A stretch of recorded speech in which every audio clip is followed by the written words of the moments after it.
let me first of all apologize for not being there physically. For the Ghana School of Internet Governance is something I hold so dear to my heart, because majorly you guys are doing a lot of wonderful things, and I would have loved to be physically in Ghana like I was last year, but unfortunately it wasn't possible for this year.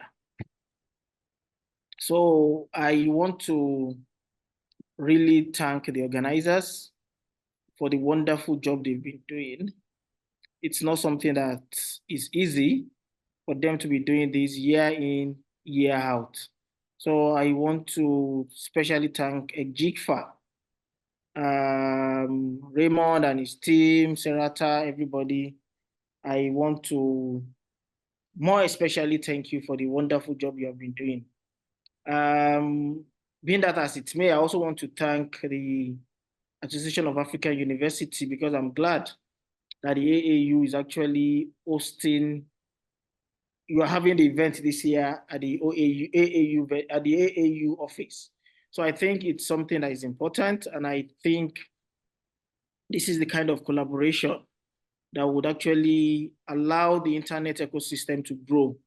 So I thank everybody, and more especially you guys that are part of the School of Internet Governance. I want to welcome you. Like what was said earlier, I'm also a board member for EGIGFA. So I can, on behalf of the board, also welcome you to the School of Internet Governance. And like you were discussing before I came in, I think it's important to understand the importance of the School of Internet Governance, understand the internet ecosystem, and more especially what you guys were mentioning, the fact that it's not about what you can gain, it's about what you can contribute. Yes, what you can gain is also important, but you need to contribute first. I would always tell people is the more you put in, the more you get something out of it. And the internet ecosystem is not just about gaining anything out of it, it's about that's the world we are in. And in as much as we're in that world, it is something you are doing for humanity. You're trying to make the internet ecosystem better. You're trying to contribute to your own part, especially even if it's nothing for the future generation. The internet makes the world global, and having a global world is very, very important. And keeping it a global world, one internet is something that is very, very, very important. I usually tell people that the internet is not something of a luxury anymore. It's something you need for your day-to-day life. It's something that is important. It's just like having good road, having water to drink, good water to drink, or having a house to live in. That's how important the internet is. And that is why the School of Internet Governance is very, very important. And that's why I thank the organizers for organizing this. So let me go to the topic we're going to be talking about today. Okay, sorry. So when we're talking about universal acceptance, I'm sure most of you would have used the internet before. We're talking about if you want to connect to the internet, something like there is what we call, you type in on the internet browser, google.com. The google.com itself is what we call a domain name. And I'm sure you know there are so many of them. And google.com, facebook.com, those are the popular ones that we use on a day-to-day basis. So the domain name is very important because it's what takes you. For example, you want to do something with Google. If you type google.com on your browser, is a domain name that will take you to the Google website. And that domain name is actually given to Google by an organization called ICANN. So ICANN is the one across the globe that is in charge of domain name. Some of you might be wondering why I'm saying ICANN. ICANN is the global body that gives out, there is no domain name that you can have without the consent of ICANN. But a lot of people don't have anything to do with ICANN directly because the middleman is what we call the registrars. So we have the registrars and the registries. Some of you have registered a domain name before, would know that if you want to register a domain name, you need a registrar. Some of the popular ones across the globe, GoDaddy.com. So those are accredited registrars that carry out the services on behalf of ICANN. So ICANN is the global body. When I say ICANN, I mean Internet Corporation of Assigned Name and Numbers. So that is that about ICANN. Then there is what we now call the domain name system, which is called the DNS. The domain name system is important because the computer itself is digital. Computer does not understand anything apart from ones and zeros. For those of you who are engineering students or technical student, computer science students, you will understand that computer, the only thing computer understands is strings of ones and zeros. Okay, so for a computer to work, it has to be either a 1 or a 0. And for human beings, it's not easy for us to remember. For example, let's say a domain name is 100011111. It's not easy for us to remember. So we as human beings, we use what is called the name, while the computer understands the numbers. So there's something that has to convert that name to numbers, okay? Or that has to convert numbers to name, vice versa. Is now what we call the DNS, the domain name system. So the DNS is a very, very important component of the internet. Okay, it does that conversion from name, I hope you guys can hear me, to numbers, and back from numbers to name. The DNS itself is part of the ICANN architecture, or let me say it's part of the things that is under the remit of ICANN one way or the other. Okay, so the DNS is very important. So for example, if I type google.com on the browser, it takes me to Google website. The DNS would have worked on the background to convert the google.com that I've sent to a number, maybe 110, a domain name. I'm sure some of you would know that, but just for you to have an idea. So when the internet first started, it started with or let me say when the issue of the domain name came up, we usually have 3-letter words domain, which is .com, .org, .net, all those 3-letter words in the past. Okay, but after then, we now decided that we don't want to just have just those 3 letters. We want to have what is longer than 3 letters because there is nothing sacrosanct about those 3 letters. But it was just like a way to start. .com, .org, .net, those were the fixed one. It was easy in those days. Now, we now said, no, it shouldn't just be those 3 letters. We can expand it to more, 5 letters, 6 letters, as long as possible. .travel, .shop, Africa, okay, .Europe, in full, not just the .eu. Do you understand? So that was the evolution of the internet. Now,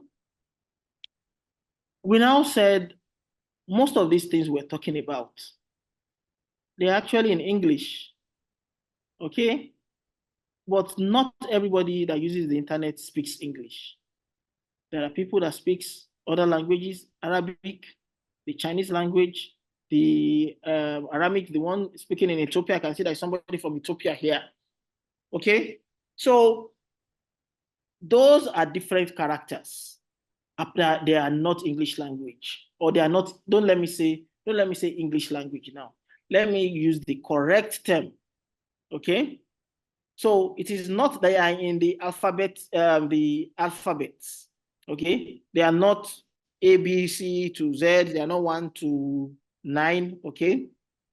But in other characters, we now decided that, why can't we do that? And that is what we're going to be talking about today. Why can't we do that? What is the challenge? And how can that be done? And that is now what we call universal acceptance. So in a nutshell, so for people, sorry, 1 second. So in a nutshell, from people around the world can effectively use any domain name and any email address in application of their personal and business use. That is what is called universal acceptance. That anybody across the world will be able to use any domain name be it in Arabic, be it in Aramaic, be it in the Chinese language, okay, be it anything, we want to be able to use it as a domain name. And you might also be wondering, why is email address also important? Email address is also important because you will notice, for example, that if you have a domain name, let's say, who can give me an example of a domain name that they have or that they use? Just anybody, give me an example.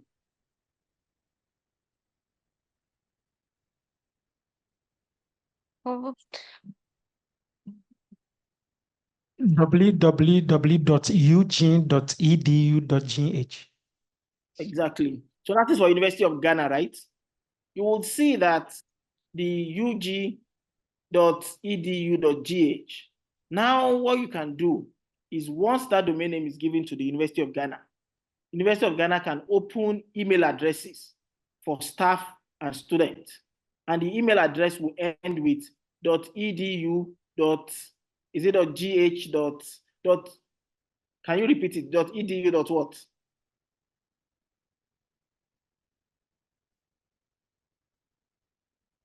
Is .edu.gh.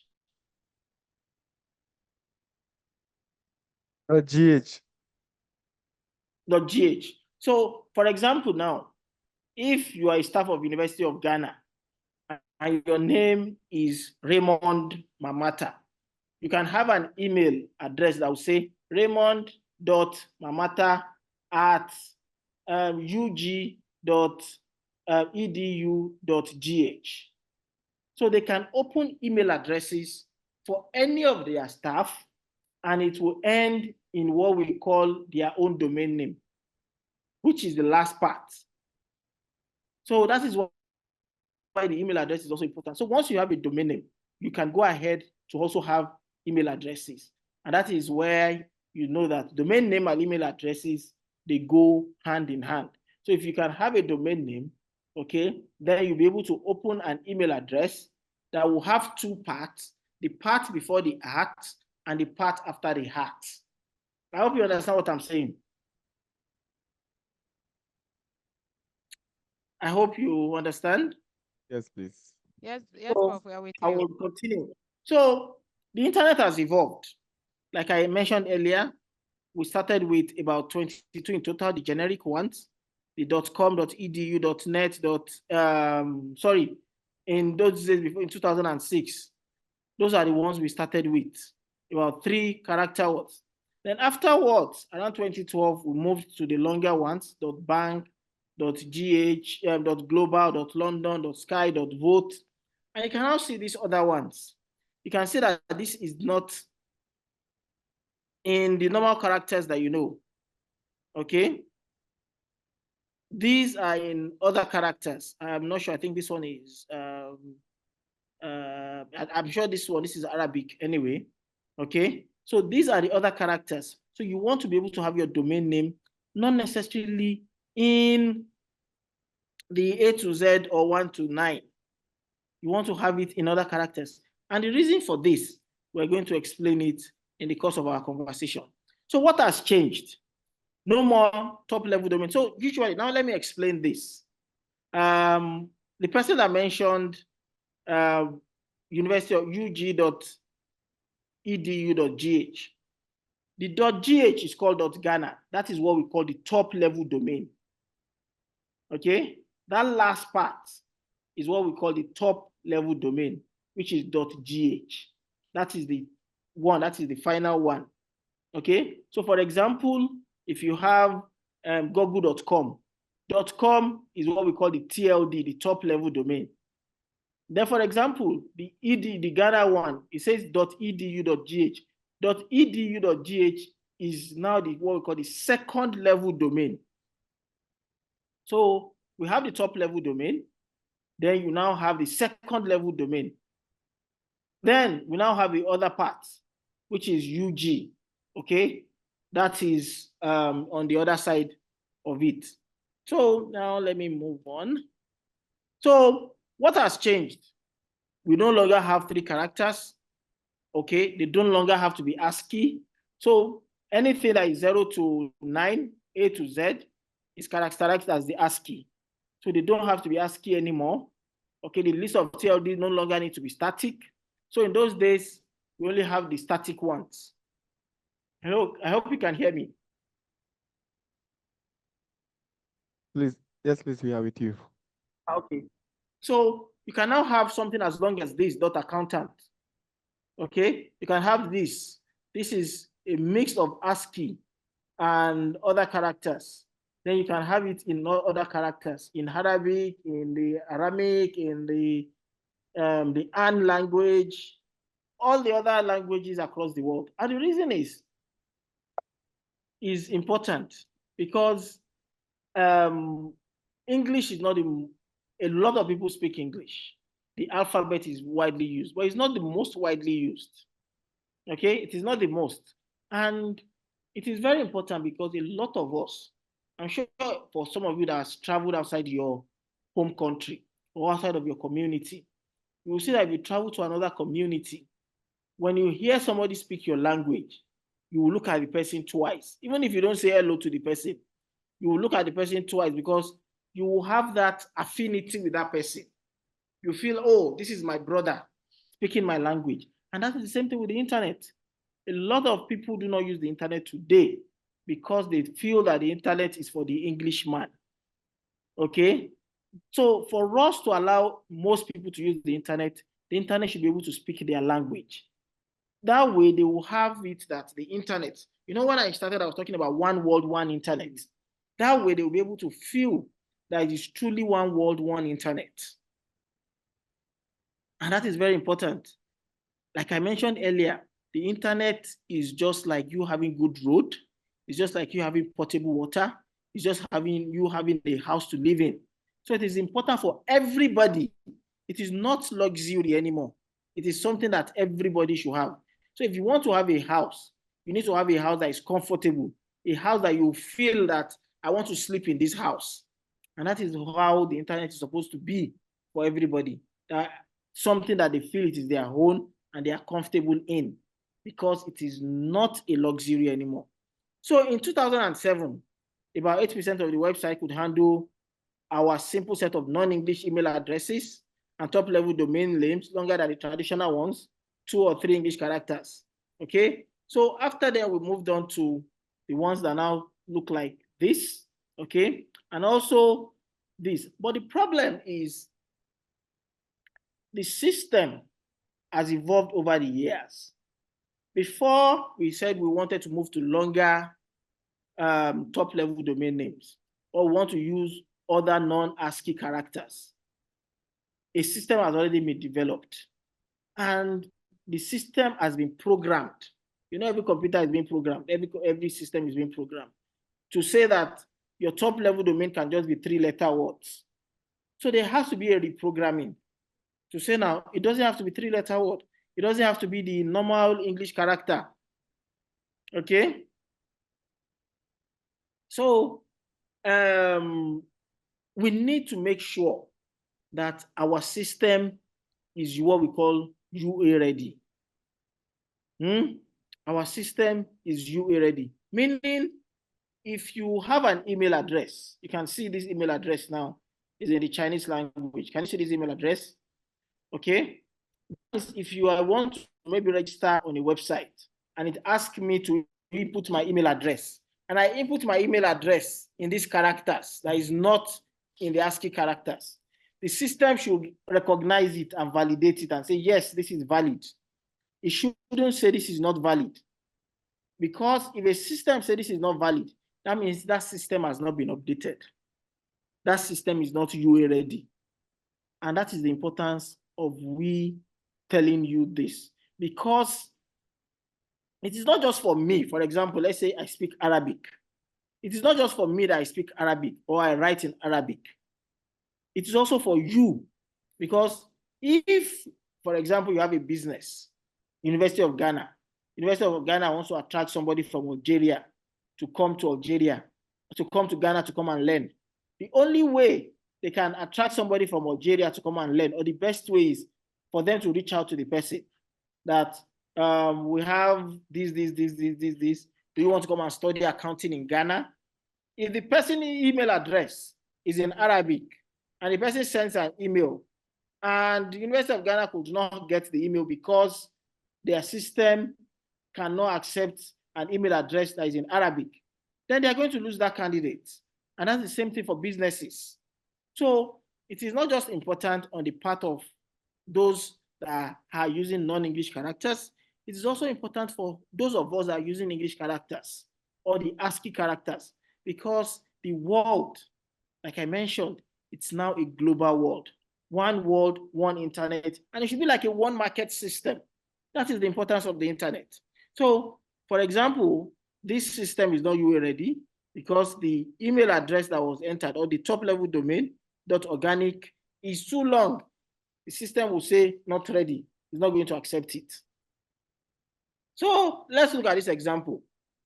This is they are not in ASCII characters. You can see the O that has a dash on top. These are non-ASCII characters. Try to send an email to this address and see if it's going to bounce back. Then I also want you to do something. Can you see that website address? Can everybody go to that website? I think you need to zoom a bit, or maybe increase the text. Okay, 1 second. Let me see what I can do.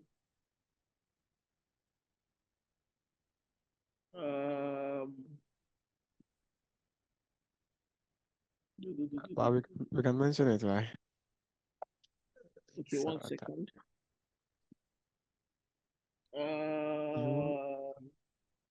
So it's https://uasg.tech/EAI-check, then a /. I don't know if you were able to get that.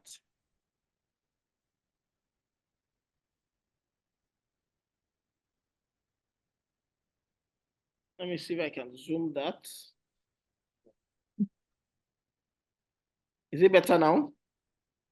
Yes. Yes. Yeah, it's better. Okay. Can you put in your email address there? Okay, so who is done? Tell me what is telling you. Who can tell me what they have? All right, so it says EAI supported. AI supported. Is there anybody that has EAI not supported? anyone will not support it. Okay, what's your email address? That's mengoima09@gmail.com. And it's saying not supported. It's Gmail. It says it's supported. Supported. Yeah, that's supported. Yes. Yeah, because Gmail is actually is supported, you shouldn't have problems with Gmail.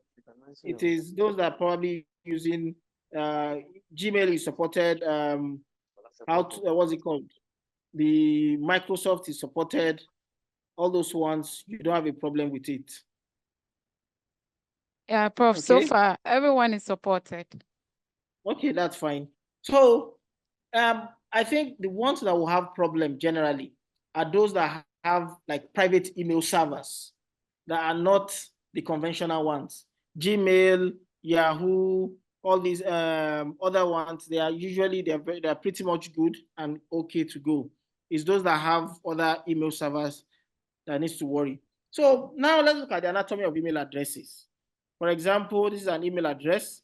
Like I mentioned earlier, email address, this is an example I made. This is serata@ray.sig.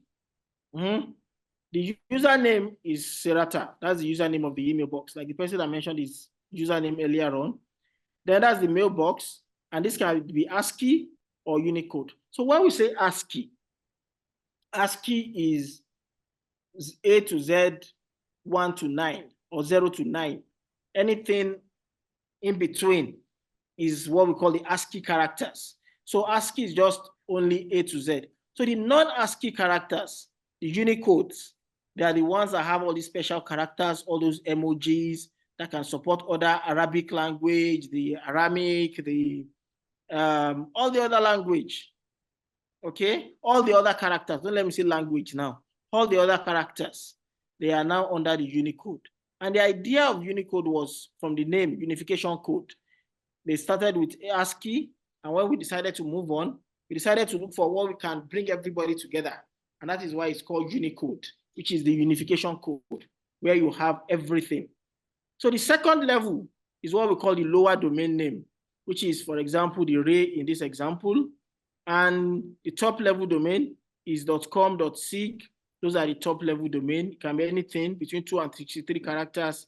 And it can be either the U label. We're not going to go into U label and A label today. Okay. So when we're talking about universal acceptance, what are the real world benefits? I've mentioned this one earlier. The real world benefit is, number one, we want the software system to work in harmony with common internet infrastructure, okay? And about 9.8 billion US dollars, that's the annual opportunity coming from software systems, okay? The IDN, which also allow domain names. When we say IDN, it's called internationalized domain name, which allow domain names in all world's language, could bring about 17 million additional users online. Okay, they can come online because they feel that the internet is owned by them. And that is what it is. That is the importance of universal acceptance. So universal acceptance benefits, if left unaddressed, businesses, organizations face potential loss in revenue, lost customer satisfaction, and more. Like as I was mentioning earlier, if I want to come to Ghana and study, and I speak Arabic, and I sent an email to University of Ghana, I didn't get a response, the University of Ghana is going to lose me as a student. If maybe I'm desperate to come to Ghana, then I have two options. It's either I go to another university or I just forget about it in total, because we cannot communicate. I cannot communicate with the University of Ghana. Or worst case scenario, I will now go and open a Gmail address and use my Gmail to send email to University of Ghana. But who wants to do that? Who wants to go through that stress? Except when it is extremely important. And that is why universal acceptance is important in connecting the next billion internet users, better accessibility, culture and society economics, therefore better delivery, uninterrupted support for users and domain names. And those are it. And that is why all of us needs to be sure that we are actually doing the right thing. So why do we bother? Allow users to be preferred identity through their new GLD. So you want to allow people to be able to identify, okay? Better cultural connection, responsibility to comply with standard, redemption is not onerous. So these are examples of why do we bother. And these are organizations that are actually engaging with ICANN in order for us to have what we call the universal acceptance, to make sure that systems are ready. Google, Epic, GoDaddy, these are organizations that support universal acceptance in terms of what we do. So, because some people felt that the issue of internationalized domain name is important,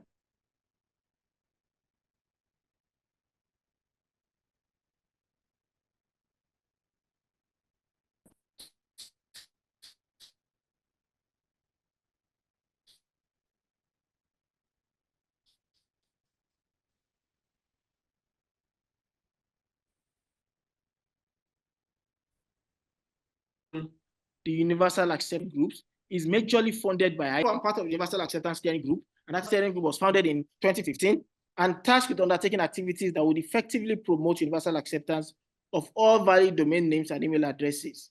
It comprised of more than 170 companies, including Apple, GoDaddy, Google, Microsoft, among others, government, and also community. So in order for you to enable universal acceptance, everybody needs to contribute. The developers, those that are writing codes, they need to understand that when they are writing codes, they should not write a code that will only allow 3-letter character, or the one that will allow only ASCII. Okay? The senior executive management too needs to know that when they are approving, they need to approve something that is universal acceptance ready. Then government ministries also needs to have their work. Thought leaders, okay? You need to spread the word. if you know a programmer that is doing something, or you are managing an email server, you need to ensure that it is UA ready. Okay, so all these things is very, very important. So when we are talking about universal acceptance, which we have been talking about, there are some principles of universal acceptance that is so important that we need to just understand. For you to say a system is UA ready, that system must be able to accept, must be able to validate, must be able to store, must be able to process, and must be able to display everything not in Unicodes. Okay, and we're just going to go through that briefly. So when we're saying about accept, that means, for example, I saw something about an organization and I want to subscribe to their mailing list. I go to their mailing list subscription page. Then I put in my email address that send me your weekly update. I put in my email address.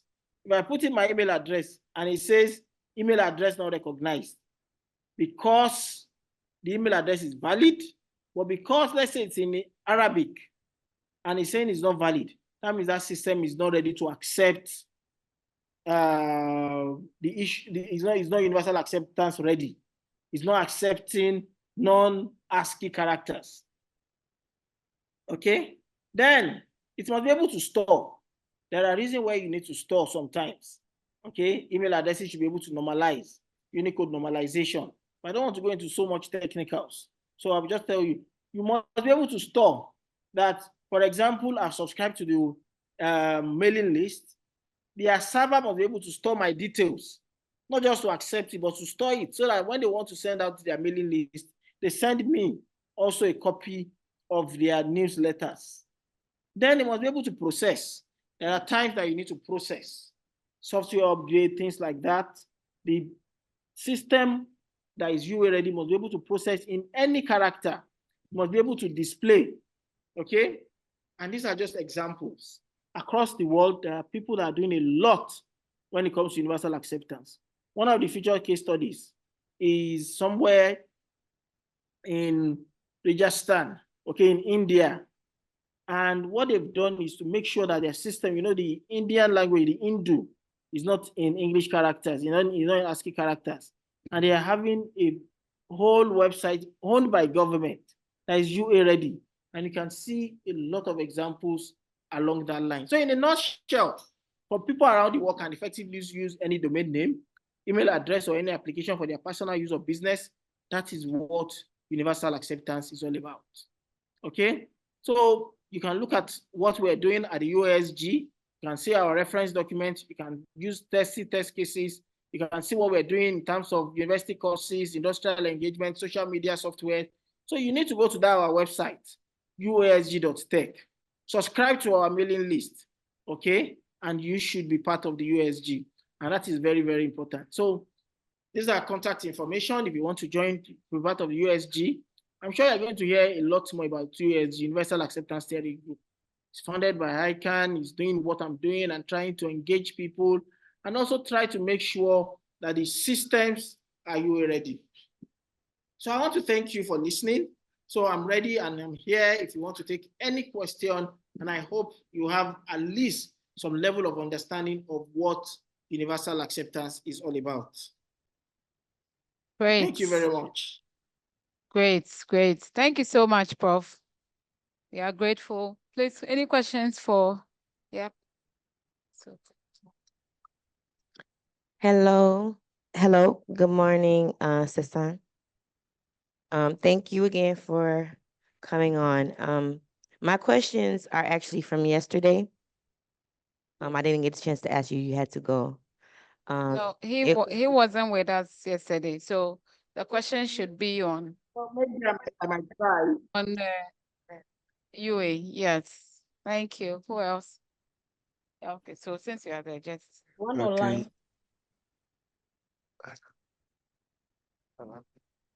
Okay, thank you, Prof. Hello, Prof, please, can you hear me? Yes, I can hear you loud and clear. Thank you so much for this wonderful presentation. I currently have two questions I would like to ask you. you spoke about the work the Indian government is doing to ensure that UA principles are imbibed into the country and is accepted within the country. Hello? Eric, please hold on. Just, we've noticed you've raised your hand, so we'll call you, okay? All right, Prof, is your video intentionally off? Because we can't see you again. All right. Is it back on now? Not yet. Okay, it's back on now. So you could stop sharing now so that we can interact better. Yeah. All right. Thank you. It's fine now. All right. Please go ahead. Okay, Prof. Sorry, I was saying that as part of a presentation, you mentioned that India, for instance, is working so hard. I think they've created a whole website that they are using to ensure that UA principles are imbibed into the country, into the fabric of the country. I wanted to ask you, you've been working on UA for some time now. What work is being done by governments in Africa to create policies that support and encourage the adoption of UA in Africa? And then secondly, I also wanted to ask, what are the specific initiatives and contributions of ICANN in advancing UA across the globe? Thank you very much. Okay, thank you very much. I'll start from your second question. In terms of what is ICANN doing, ICANN is doing a lot. One of it is by me giving this presentation today is and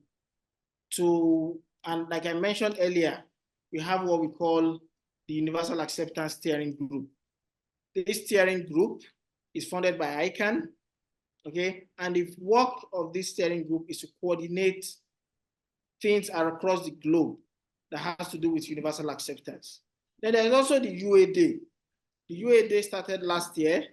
I was in Ghana earlier this year. That was about a month or 2 months ago for the Ghana UA Day, okay? And the UA Day happens across the globe. And the UA Day is majorly funded by ICANN. So ICANN is doing a lot when it comes to the issue of universal acceptance. And in terms of what the African governments are doing, one of the critical things they are doing is to create an enabling environment. Because if there is no government policy that is supporting that people should have a system that is UA ready, then people are not going to do it. So government on one part is also part of the ICANN community. There is a community in ICANN that we call the GAC, the Government Advisory Committee. Those that represent government represent their government within the GAC. So invariably, what ICANN is doing is also as part of what the GAC is saying, it's okay for them to be able to do that. Then there are some governments that supports that. A lot of systems are UA ready now across Africa. Okay, yes, more needs to be done, but a lot is being done.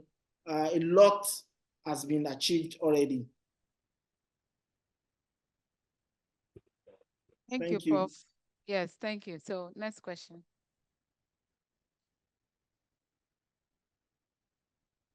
Okay. Good morning, everyone. My name is Berry Ashileye from Benin. I have 2 questions for you, Prof. The first one is about the security concern regarding AU. Because the way the system developers, software developers are controlling emails addressed nowadays is different from the way they have to control it if we are accepting AU. If you are EAI ready. So it comes with a lot of security challenges. So what is your say about that? That's my first question. And the second one is about the scripts, because we have a lot of African languages that do not have scripts yet, and we even though you are speaking the language, we don't know how to write it. So the work is on how to know to write in your language first before moving into having it on internet. So what initiative some young people can take so that to go through this process for having the languages on the internet? Okay, thank you very much. In terms of your second question, which has to do with languages, can you give me an example of language that you have that cannot be written?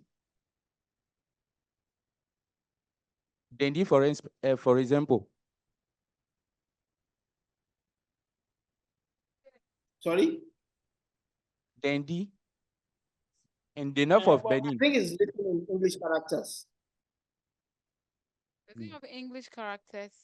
No, I don't It has think so. special characters that are not part of the Okay, Yeah, yeah. alphabet. Okay, yes. Okay. So if it is, then yes, there is lots more work that has to be done. Okay. But it should be able to, it doesn't have to be, that's why universal acceptance is important. We're saying it shouldn't be, it doesn't have to be in English characters. It can be in any character at all. Whatever it is it in the Aramaic, is it in the Han language, is it in the Chinese characters, is it in the Japanese characters, anyone. And that is also the importance of universal acceptance. Yes, more work might need to be done in terms of ensuring that things like what you've mentioned, okay, is actually being done. But when we're talking about universal acceptance, we're not talking about content of the internet. Okay, we're talking about the domain name itself. And that was why I started with what is a domain name. We're talking about just that google.com, facebook.com. The content is totally different. The content has a lot to do with the community themselves, not the domain name. The domain name is the one that is technical, that has to do with ICANN, that has to do with organizations. But in terms of content, you can have your content in whatever language you want. It's not a problem these days. Then you also asked a question on IDN. Sorry, I didn't get it on EAI. Sorry, I didn't get that first question. A security concern about the IDN. Yes. Yes, I agree with you. There might be security concerns.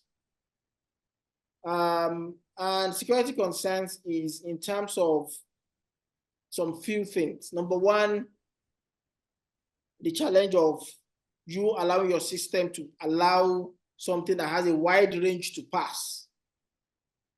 It's a problem for the system.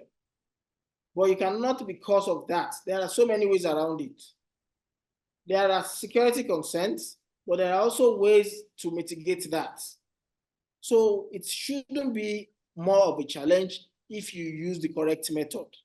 And that is the thing that you have to understand. Yes, I understand your security concerns. For example, if I have an EcoBank account and it says EcoBank and the E does not have a dot and there is another E with a dot on it, yes, those things are not going to happen. So yes, there are security concerns, but it's just like anything in life, it's a risk. There's some risk involved. Well, you can't say because of the risk involved, you are not going to move on or you're not going to achieve something better. I hope you understand. Okay, thank you, Prof. All right, next question. Next question. Okay.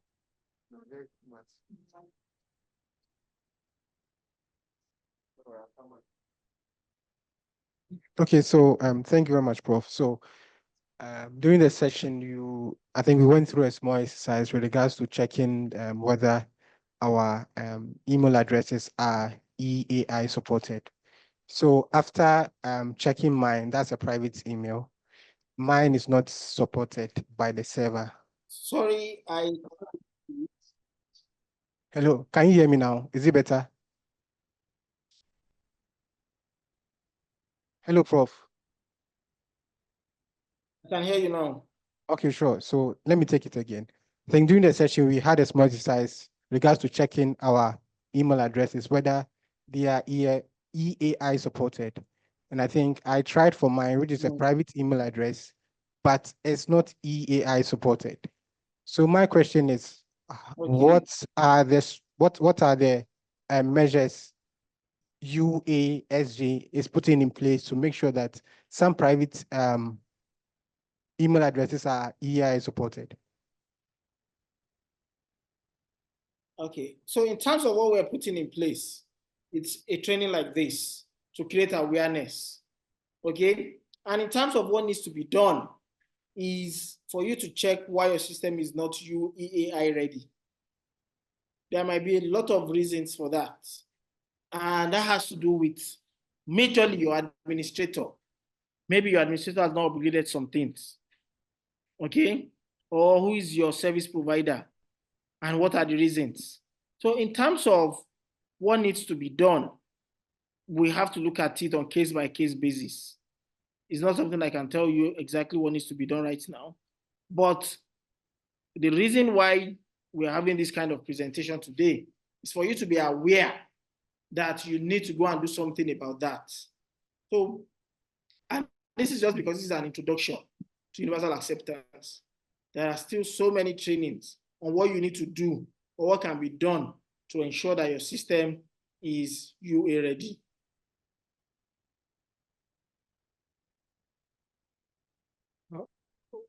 Okay. Thank you. I think. Thanks, Bob. Please, any other question? Okay, please go ahead. There is questions online though. Our hands have been up for quite some time now. Okay, so let's take this one. We'll get to you. Okay. Hi, good morning to everyone. This is not really a question, but a contribution. My name is Manav Suleimana. I'm an IT officer here at AAU. The AAU currently has a project with ICANN on this universal acceptance. The idea is to ensure that member universities have their emails and systems UA compliant. There are two sides of the project. One is to ensure that their emails are compliant, and another is to introduce UA into the academic curricula. So for instance, final year students in the universities will be introduced to UA as a course so they can study and then get used to it before they complete their studies. Yes. Yes, that's it. I wanted to add that. All right, thanks, Sule. Okay. So I think Eric, no. your hand has been Let's absent. finish with. Okay, I'm sorry. Eric hand has been up. So Eric, please go ahead. When you are done, then we'll come back to. Please, can you hear me? Sure, we can hear you. Please yes, go ahead. I can hear you. Okay, so thank you, Prof, for the presentation. I want to ask something also concerning on the UA. The UA is good.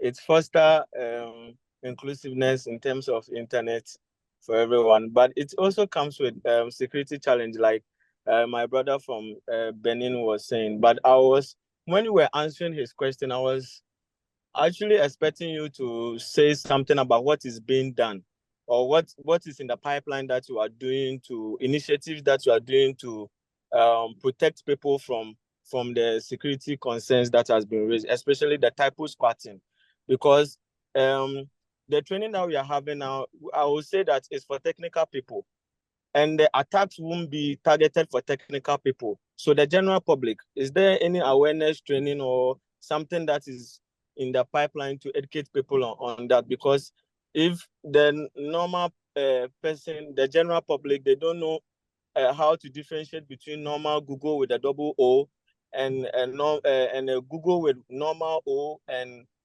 some O with some maybe Latin character O, then it is going to cause a lot of harm. Thank you. Thanks, Thank Eric. you very much. At least I have an idea of what you were talking about. This kind of training is not for technical people.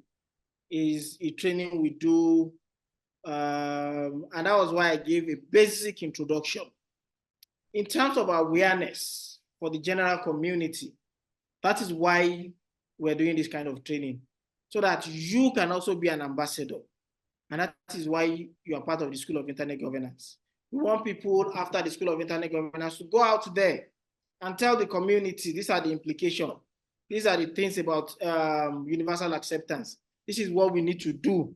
This is what is already being done. And things like that. Or this is what you as a community needs to do.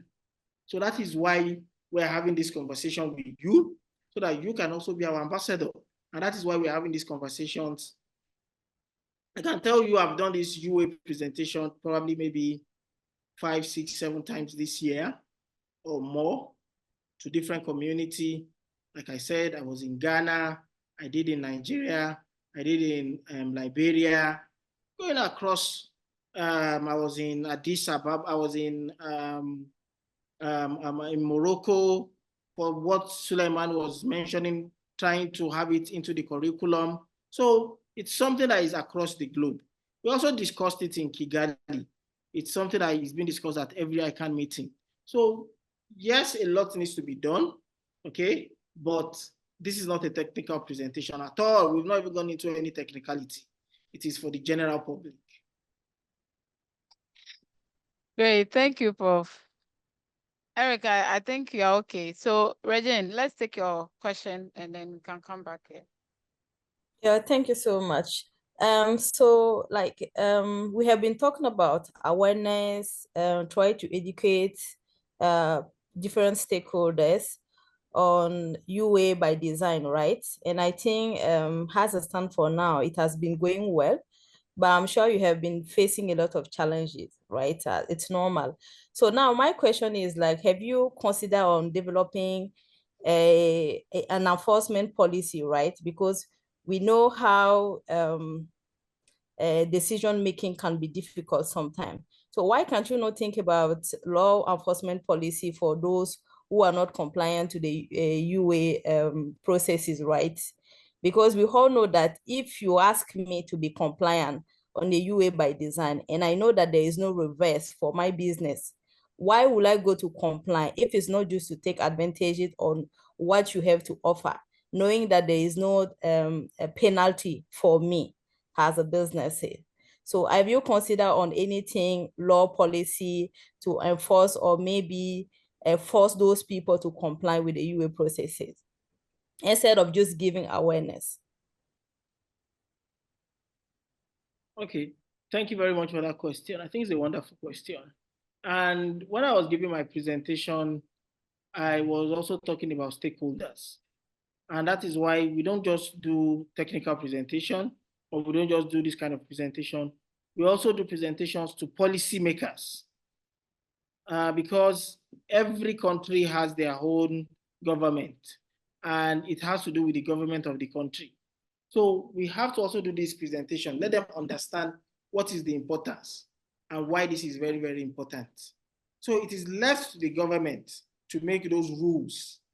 And that is why we also speak to policymakers, government organizations. Like I mentioned, even within the ICANN itself, there is what we call the GAC, the Government Advisory Group. So that is what they are expected to go back home and tell their government. We also do presentations to them that this is what needs to be done, okay? And it is now for every country, because you cannot make rules for one country. Yes, I understand that the internet policy is there, but for you that have an old system, we want it to also work.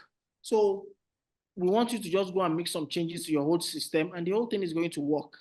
And that is just it. Great, thank you. So we can take your question now. Yes, Prof. I think, Regine, I think you're okay, right? Yeah, so I'm just seeing like the UA community have a weakness on that part, and sure, I mean, it can be improved too. Maybe they need more Gulf people to be on board it as well. So yeah. Okay. All right, so let's have your question. Good morning, everyone. My question is, what initiative or resources are available to promote universal acceptance? What was available? What initiative or resources are available to promote universal acceptance? Okay. A lot of resources, a lot of information. If you go to the USG website, you see a lot of information, you see a lot of presentations. Then in terms of resources, ICANN and other organizations put in a lot of resources to organize events, UA Day events, to organize talks, to organize seminars, to fly presenters, to accommodate people, and things like that. Okay, a lot is actually being done, and there are a lot of resources. The USG is being financed by ICANN, and there is a lot of resources put into that. And USG itself has so much funding. For example, I'm a Universal Acceptance Ambassador. Okay, so part of what I will do, the USG will support me one way or the other, even though I'm volunteering. They support me one way or the other, maybe when I need to travel, pay for my flight ticket, and things like that. Great. Thanks, Prof. Please, any other question for him? Any other questions? All right, Prof, are you with us? I think it's dropping.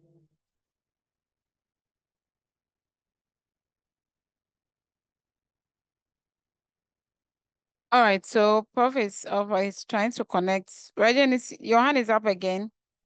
Yes, Please. yes. Yeah, go ahead. So what I wanted to find out from him, yes, Okay. we have to read a lot. We have to go through the policy. We have to read a lot. Okay. Prof, are you back? Go ahead with the question. All right. Yes. So Regin, go ahead. Okay. So I was saying that I understand, but on policy making, we have to read a lot, right? We have to understand the concept and find where we want our views to be here. But for the EU side, I wanted to find out, is there a particular like clear architecture on which we can follow to be compliant, like as normal stakeholders?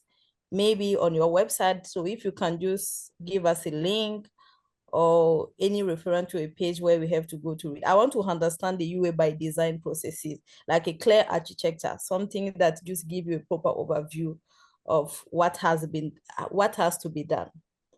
Okay, I think that's something I can tell you. Go to usg.tech, go to that website, uasg.tech. You will find a lot of resources that will give you the step-by-step. Is there a particular one you can point to us? There are a lot of them, except if I check now. Let me just check as we're talking. Let me see which one.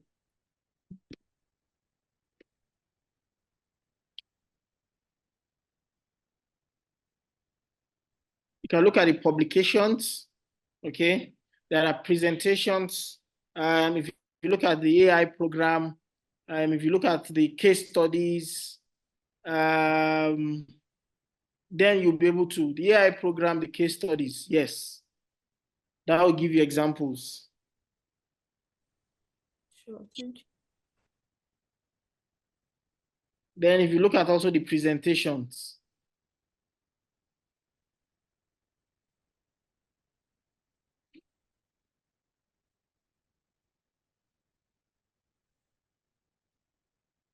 so is there any other question? Yeah. So here, I think we are done. Online team, is there any other question? Otherwise, we can allow Prof to go. He has another engagement. Okay, thank you so much. All right. I really appreciate the invitation. Yeah. I hope I'll be with you guys maybe next year. I should be there physically in Ghana. Ghana is a lovely place. I would love to be any day, anytime. Thank you so much. And ensure that you get the most from this School of Internet Governance. It is very, very important for you to get the most out of the School of Internet Governance. It's a one-in-a-lifetime opportunity where you get to learn. I must tell you, the internet world is a complicated world. There are lots of things to learn. There are lots of things to understand. And the best place for you to understand the internet governance, the internet structure, is this School of Internet Governance. And please take it seriously and also ensure that you have a lot of fun and ensure that you make friends and ensure that whatever you learn, you put it into your daily lives. And that is what is important. Thank you very much and enjoy the rest of the day. Great. Thank you so much, Prof. Bye-bye. We really appreciate you. So enjoy the rest of your day. Thank you. Great.